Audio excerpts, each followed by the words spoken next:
Hey guys, in this video, I will show you how to find TonKeeper wallet address. Alright, so let's begin with the video. So in order to do this, you first need to launch your TonKeeper mobile application. And then you just have to log into your account by providing your fingerprints or your passcode. Now, once you have successfully logged in on the home page, you are going to see your wallet in the top. And if you tap on this drop arrow button, you are going to see all of the wallets that are currently available in your TonKeeper wallet.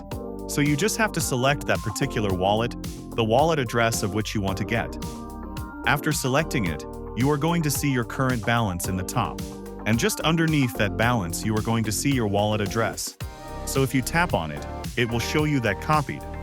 It simply means that you have successfully copied your TonKeeper wallet address.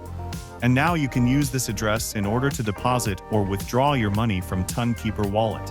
If you want to get more details relating to your TonKeeper wallet address, then you need to tap on this gear icon in the top right-hand corner of the screen. And in the settings, you just have to scroll down and tap on the option of address update. Now, once you do this, you are going to view your old wallet address as well as your new wallet address. So you can even copy that wallet address from this section as well. So that's basically how you can find TonKeeper wallet address. So that's all for this video. Consider subscribing if you find it helpful. And I'll catch you in the next one. Thanks.